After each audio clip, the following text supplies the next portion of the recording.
godhe maaliif dallante waan hin beekiin natti mufatte riba rafuu anoo cinqame halkaniif guyyaan boqonnaan dhabe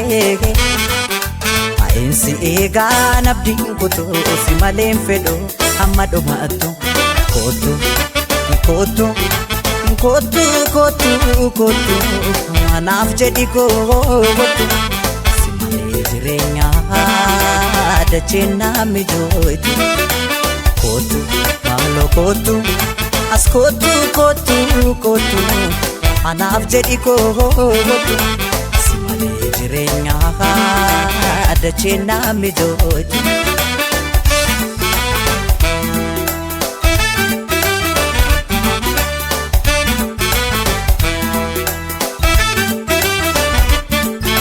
Amaan dubbannee nama beekutti nati sin beekta otoo naan galiin otoo ani beekin maaliif dallanta ammas sin eegaa hin ufta jedhee nala ilaala otoon deebi'iin achumaa naftee bitaa nagalee amma lan mala Amaan dubbannee nama beekutti nati sin beekta otoo naan galiin otoo ani beekin maaliif dallanta ammas sin eegaa hin ufta jedhee nala ilaala otoon deebi'iin achumaa naftee bitaa nagalee amma lan mala nagatteen deemiin narraa fagaatte otoo ani hin beekin natti mufatte anfiran qabuun ni beekta ture eenyutan obsa anoo si malee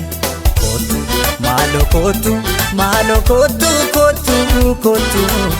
anaaf jedhi kootu si malee jireenyaa dacheen naami jooyti kootu maalo kootu as kootu kootu kootu anaaf jedhi kootu si malee jireenyaa dacheen naami jooyti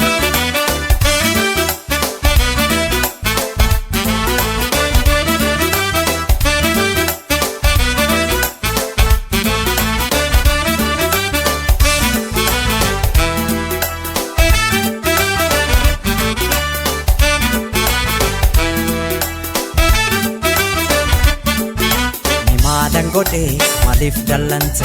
waan hin beekiin natti mufatte riba rafuu anoo cinqame halkaniif guyyaan boqonnaan dhabe ainsi eegaa nabdiin kutuu si maleen fedhu amma dhumaattu kootu kootu kootu kootu kootu anaaf jedhi kootu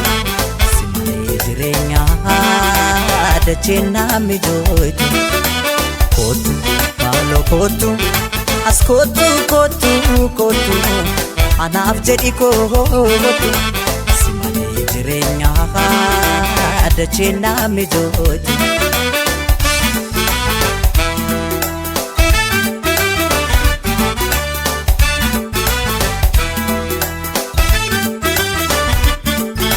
otoo na beektu ati si dhabee jiru nakkanaan taane anumaan beeku maan argine jedhe mukee malee jaalala dheebuun bargaarii miti maqaa foon hin deemte jedhee nagante jedhee hormattoo deessoo nannatti tolu otoo na beektu ati si dhabee jiru nakkanaan taane anumaan beeku maan argine jedhe mukee malee jaalala dheebuun bargaarii miti maqaa foon deemte jedhee wallolle jedhee hormattoo deessoo nannatti tolu nagatteen deemiin narraa fagaatte waan hin beekin natti mufatte anfiran qabuun ni beekta ture eenyutan obsa anoo si malee kootu maalo kootu maalo kootu kootu kootu anaaf jedhi kootu si malee jireenyaa dacheen naami jooyti kootu maalo kootu as kootu kootu kootu anaaf jedhi kootu si malee jireenyaa kaa duniyaan naan taatu.